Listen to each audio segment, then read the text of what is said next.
Riding a motorcycle. Why would I or anyone do it? Well, several reasons, but none of which are easy to define. But I'll try and pin them down, just so I can share at least a brief glimpse into the crazy madness that is two-wheeled riding.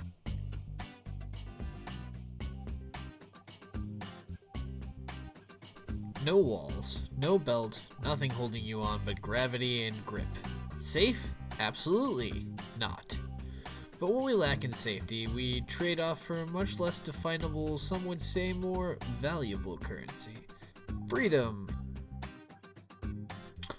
Now this freedom isn't an easy thing to pin down.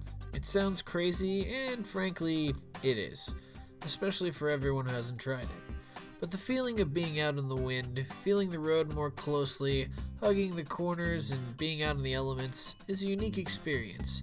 So much more than just rolling down your windows or opening the sunroof. Convertible owners have felt just a tiny inkling of it, but that's not the full story. It's insane, it's not logical, and it triggers some part of our brains that just makes you happy. That also brings us to another riding joy, the feeling of being more maneuverable. Some call it speed, and for a lot of us two-wheeled lunatics, that's true. But I ride a cruiser. No speed demon by the biker world standards. I'm slow, fat, and even ugly by the rules of the two-wheeled club. And yet, even the worst cruiser in the world feels like a race car next to most of the cars on the road.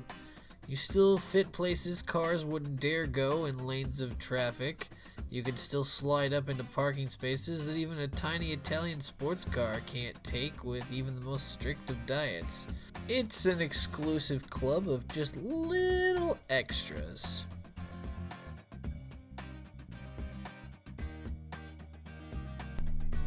But it's not all about parking, weaving between traffic, and the feeling of the open road that even really motivates me to ride most days. That's just a bonus I laugh about sometimes. No, for me it's that I can't think about anything else while I'm on the bike. You have to focus when you ride. Your rolling frame that will fall over the instant you stop.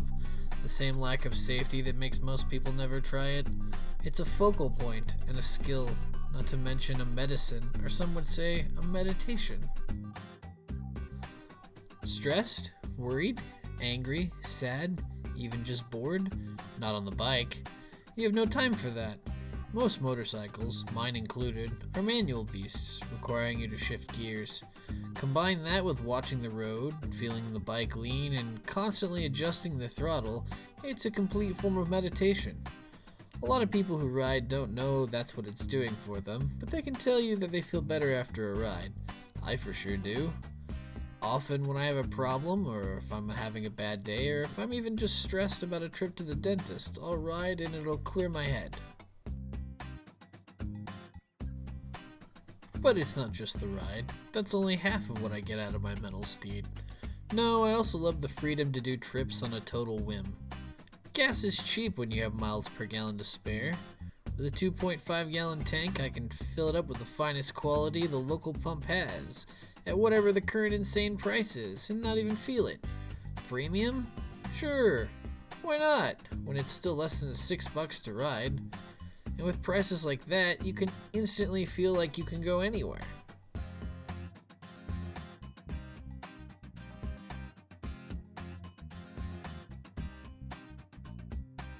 Drive to the lake just to spend 20 minutes looking around? Not in the car. That's gas wasted, and what do you do when you get there? But if you ride there, you feel better after the ride, don't feel like you wasted much of anything at all, and the destination is an adventure. Even going to work on the bike makes me feel better. I'm less stressed when I get there, and even on a bad day, I can look forward to the ride home to get me through. I've made this not just to convince you to ride, just to tell you why I ride and what I get out of it. Hopefully, via this video, I can share the joy of riding with at least a few of you. I'll make future videos about trips going to places locally, far away, or even just riding around the block. But we shall see what the future holds. Thanks for watching.